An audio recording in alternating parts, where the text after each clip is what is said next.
Hello అండి. అందరికీ నమస్కారం. మన చందమామ కథలకు మనసారా స్వాగతం.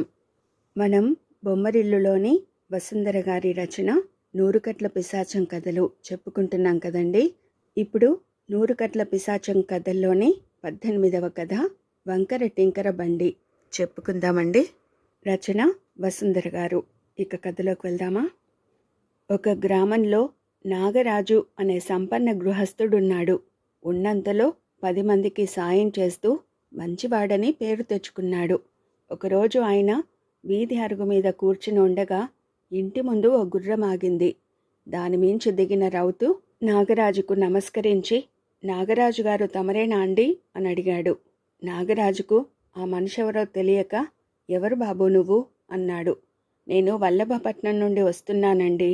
పని మీద ఇలా మీ ఊరు మించి వెడుతున్నానని తెలిసి మీ మిత్రుడు కృష్ణకాంతుడు మీకు కబురు చెప్పమన్నాడు. వచ్చే వైశాఖ మాసం తొలి ఏకాదశి నాడు ఆయన పెద్దమ్మాయి పెళ్ళి.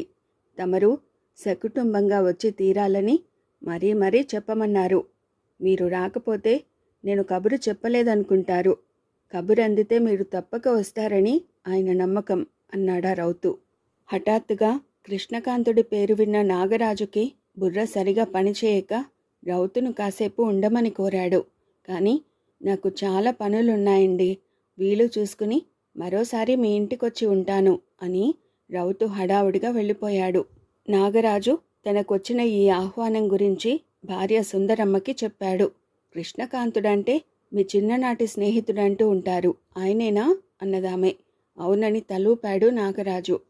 వల్లభపట్నంలో ఆయన ఎక్కడుంటున్నారో ఆ వివరాలన్నీ కనుక్కున్నారా అడిగింది సుందరమ్మ. ఆమె అలా అడగడానికి కారణమున్నది.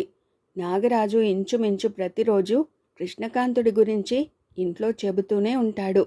చిన్నప్పుడు కృష్ణకాంతుడి కుటుంబం ఇక్కడే ఈ ఊళ్ళోనే ఉండేది. 15 ఏళ్ల వయసు వరకు ఇద్దరు కలిసిమెలిసి ఆడిపాడి ఒకే ప్రాణంగా ఉండేవారు. ఆ తర్వాత కృష్ణకాంతుడి తండ్రి వ్యాపార నిమిత్తం వల్లభపట్నం వెళ్ళాడు. అప్పట్నుంచి నాగరాజుకు కృష్ణకాంతుడి కబురు తెలియరాలేదు. ఒకసారి వెళ్ళి మిత్రుణ్ణి చూసి రావాలని నాగరాజుకుండేది. కానీ అసలు కృష్ణకాంతుడు అక్కడ ఉన్నాడో లేడో, ఉన్నా అంత పెద్ద పట్నంలో ఎక్కడున్నాడో వెతికి పట్టుకోవడం ఎలాగో తెలియక ఊరుకున్నాడు. కనుక్కోలేదనుకో, కానీ వాడు వల్లభపట్నంలోనే ఉన్నాడని తెలిసిందిగా. పల్లెటూళ్ళలో ఉండే నేనింత బాగా డబ్బు గడించాను, వాడక్కడ ఇంకా చాలా గొప్పవాడైపోయి ఉంటాడు. పేరు చెబితే చాలు, ఎవరో ఒకరు వాడి గురించి చెప్పకపోరు అన్నాడు నాగరాజు. ఏ మనిషో, ఏ వివరాలు సరిగా కనుక్కోరు అని సుందరమ్మ గొనుక్కున్నది. నాగరాజుకి ఆ బాధే లేదు.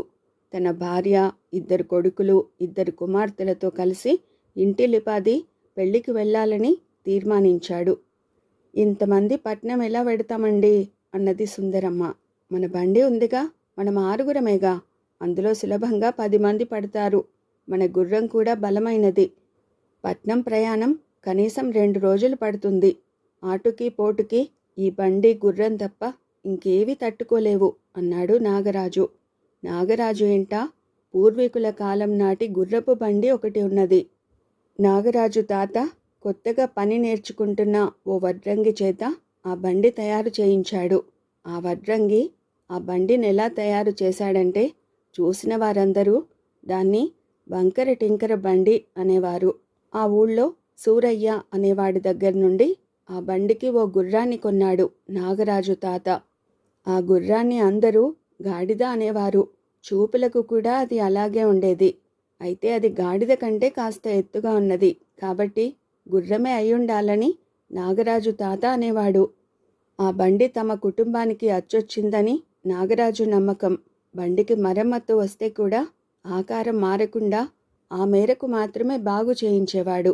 ఆ కారణాన ఆ బండిని చూసిన వారందరూ వంకర టింకర బొతుకుల బండి అనేవారు. కొన్నాళ్లకు గుర్రం చచ్చిపోతే మళ్ళీ సూరయ్య దగ్గర నుంచి అలాంటి గుర్రాన్నే కొన్నాడు నాగరాజు. తనకు ముఖ్యమైన పని పడితే అతడు ఆ బండిలోనే వెళ్ళేవాడు. ఆ బండి బొత్తిగా నచ్చని వాళ్ళు అతడి భార్య బిడ్డలు. తమకెంత డబ్బున్నా ఆ డొక్కుబండి మూలంగా నలుగురిలోనూ అపహాస్యం పాలైనామని వారి నమ్మకం. ఆ డొక్కుబండా అందులో అయితే నేను పిల్లలు రాము, మీరొక్కరే వెళ్ళండి అన్నది సుందరమ్మ. అదేం కుదరదు, మనమంతా కలిసే వెడుతున్నాం. ప్రయాణం ఆ బండిలోనే జరుగుతుంది. ఎంతో కాలం తర్వాత నా మిత్రుడిని చూడబోతున్నాను. అందులోనూ మిత్రుడి కుమార్తె పెళ్ళి. ఈ శుభకార్యానికి వేరే బండిలో వెళ్ళడానికి వీల్లేదు అన్నాడు నాగరాజు. విధి లేక ఇంటిల్లిపాది సరేనన్నారు. పెళ్ళి ఇంకా వారం రోజులుందనగా నాగరాజు కుటుంబం ఆ డొక్కు బండిలో ప్రయాణమైంది. ఒక రోజంతా ప్రయాణం చేసి వారో గ్రామం చేరుకున్నారు. అక్కడొక పూటకూళ్ళ ఇంట్లో బస చేశారు. అక్కడ అన్ని సౌకర్యాలు అమిరాయని, అదంతా బండి చలవేనని నాగరాజు అన్నాడు. సుందరమ్మకు ఆ మాట నచ్చలేదు. అవతల మీ స్నేహితుడు ఎంత గొప్పగా వెలిగిపోతున్నాడో ఏమో, ఆయనింటికి డొక్కు బండిలో వెడితే నలుగురిలోనూ ఆయనకు చిన్నతనం అవుతుందేమో మరి అన్నది. నా మిత్రుడు అలాంటివాడు కాడు. చిన్నప్పటి నుంచి మా ఇద్దరివి ఒకే అభిప్రాయాలు అన్నాడు నాగరాజు. వాళ్ళు పూటకూళ్ళ ఇల్లు వదిలి బయలుదేరాక ఎన్నో ప్రాంతాలకు కూడలిగా ఉంటున్న ఓ పెద్ద గ్రామం వచ్చింది. అక్కడి నుంచి వివిధ ప్రాంతాలకు పోవడానికి ఎన్నో దారులున్నాయి. వల్లభపట్నం పోవడానికి ఆ గ్రామం నుంచి 3 వేరువేరు మార్గాలున్నాయి. అక్కడ వల్లభపట్నం గురించి తెలిసిన వారిని సంప్రదించి తమ బండిని ఓ మార్గం పట్టించాడు నాగరాజు. అలా వాళ్ళు కొంత దూరం వెళ్ళాక నాగరాజు కూతురు తల్లితో, అమ్మా, తెల్ల సంచి ఒకటి పూటకూలింట్లో మర్చిపోయామే అన్నది. తెల్ల సంచియా అంటూ సుందరమ్మ గుడ్లు తేలేసింది. అందులో నగలు పెట్టె ఉన్నది. అసలు ఆ సంచి పెట్టెలో ఉండేది. బట్టలు సర్దేటప్పుడు సుందరమ్మ ఆ సంచిని బయటకు తీసి గోడకు మూలగా పెట్టింది. ఆ తర్వాత మళ్ళీ పెట్టెలో పెట్టడం మర్చిపోయింది. నాగరాజు బండి ఆపి పెట్టె తెరిచి చూశాడు. అందులో తెల్ల సంచి లేదు. కూతురు వంక ఆయన కోపంగా చూసి, ఆ సంగతి ఇప్పుడా నువ్వు చెప్పడం అన్నాడు. కూతురు బిక్కమొహం వేసింది. ఏం చేయాలో అని అంతా ఆలోచిస్తూ ఉండగానే దూరం నుంచి గుర్రపు డెక్కల శబ్దం వినిపించింది. ఒక గుర్రపు రౌతు వచ్చి వారి పక్కన ఆగాడు. నాగరాజు అతన్ని ప్రశ్నార్థకంగా చూశాడు. అతను గుర్రం మించి దిగి ఓ తెల్ల సంచి నాగరాజుకు అందించాడు. పూటకూళ్ళమ్మ అతడికి ఆ సంచి ఇచ్చి పంపించింది. సుందరమ్మ బండిలోకి వెళ్ళి సంచిని రహస్యంగా విప్పి చూసి అందులోని వస్తువులన్నీ సరిగ్గా ఉన్నాయని చూసుకుని తృప్తిపడింది. ఈలోగా నాగరాజు, మేము వల్లభపట్నం వెడుతున్నట్లు పూటకూళ్ళమ్మకు చెప్పనైనా లేదు. ఇంత త్వరగా నీవు మా ఆచూకీ ఎలా తెలుసుకోగలిగావు అని ఆశ్చర్యంగా ఆ రౌతును అడిగాడు. మీ బండి ఆనవాళ్ళు చెప్పగానే ప్రతి వాళ్ళు మీ గురించి చెప్పగలిగారు. అందుకే త్వరగా మీ ఆచూకీ తెలిసింది అన్నాడు ఆ రౌతు. నాగరాజు ఆ రౌతుకు 5 వరహాలు కానుకగా ఇచ్చాడు. రౌతు అవి అందుకుని, బాబు, వల్లభపట్నానికి ఇంకా మంచి మార్గాలు ఉండగా తమరు ఈ ప్రమాదకరమైన మార్గం ఎందుకు ఎన్నుకున్నారు? దారిలో క్రూర మృగాల బెడద ఉండవచ్చు అన్నాడు. నాగరాజుకు బండిని వెనక్కు మళ్లించడం ఇష్టం లేదు. ఎందుకంటే మిగతా మార్గాల్లో ఒకరోజు పట్టే ప్రయాణానికి ఈ మార్గాన వెడితే ఒక్క పూట చాలని చాలామంది చెప్పారు. అది కాక అప్పుడే కొంత దూరం వచ్చేశారు కూడా. రైతు వెళ్ళిపోయాక సుందరమ్మ భర్తతో, ఆలస్యమైతే అయింది కానీ బండిని వెనక్కు మళ్లించండి అన్నది. నాగరాజు వినలేదు. వారలా కొంత దూరం వెళ్ళేసరికి దారికి అడ్డంగా పడుకున్న ఒక జంతువుని చూశారు. నాగరాజు బండిని ఆపాలా పోనివ్వాలా అన్న సంశయంలో ఉండగానే ఆ జంతువు తటాలన లేచి బాట వదిలి పారిపోయింది.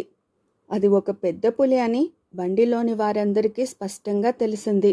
అది ఏ పొదల చాటుకైనా వెళ్ళి అక్కడి నుంచి మన మీదకు దూకుతుందేమో అన్నది సుందరమ్మ.